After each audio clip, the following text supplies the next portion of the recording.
पुतळा नेव्हीने केला किंवा पीडब्ल्यूडीनं असा वाद घालण्यात अर्थ नाही।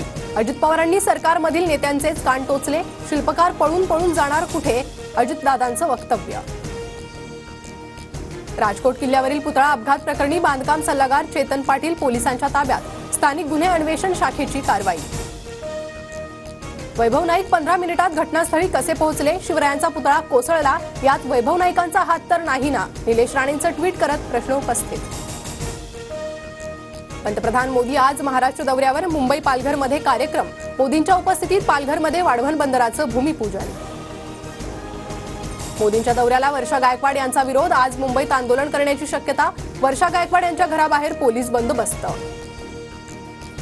वाढवण बंदर भूमिपूजनाच्या कार्यक्रमावरून नवा वाद, सहलीच्या नावाखाली कॉलेजच्या मुलांना कार्यक्रमाला नेलं जातंय, ठाकरे गटाच्या युवा सेनेचा गंभीर आरोप। मोदींच्या उपस्थितीत वाढवण बंदराच्या भूमिपूजनाला वाढवण बंदर विरोधी संघर्ष समितीचा विरोध, संघर्ष समितीच्या पदाधिकारी आणि कार्यकर्त्यांना पोलिसांच्या नोटीस।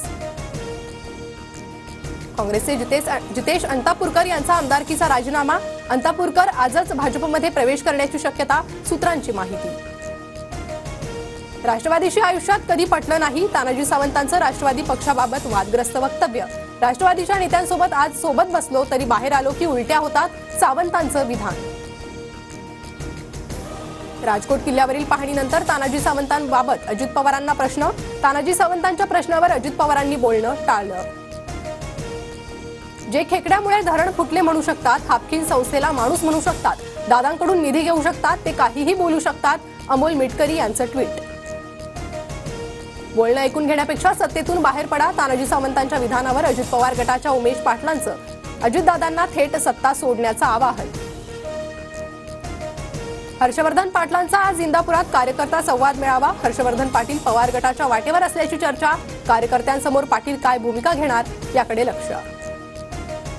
विधानसभा निवडणुकीसाठी संघ भाजपसोबत मैदानात उतरणार, केरळमधील बैठकीत निवडणुका, नवीन अध्यक्षाची निवड यासह संघाच्या विविध विषयांवर चर्चा होणार। आज दिल्लीत शरद पवारांच्या सुरक्षेबाबत आढावा बैठक, गृह खात्याचे वरिष्ठ अधिकारी शरद पवारांशी चर्चा करणार, पवारांनी अद्याप केंद्राची सुरक्षा स्वीकारली नाही। गाडी पकडल्यानं आमदार संतोष बांगरांची आरटीओ अधिकाऱ्याला शिवीगाळ, ऑडिओ क्लिप व्हायरल। बदलापूर अत्याचार प्रकरणातील आरोपी अक्षय शिंदे लैंगिक विकृती पाहूनच त्याला सोडलं, अक्षय शिंदेच्या पहिल्या पत्नीचा जबाब। नाशिकच्या पवननगर परिसरातील छेड काढणाऱ्या चौघांना आईसह मुलींकडून चोप, संपूर्ण प्रकार सीसीटीव्ही कॅमेऱ्यात कैद।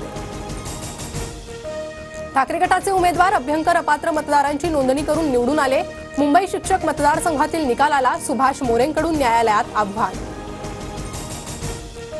भारत जोडो यात्रा लवकरच सुरू होणार, राहुल गांधींकडून मार्शल आर्टशी संबंधित व्हिडिओ प्रसिद्ध करत माहिती।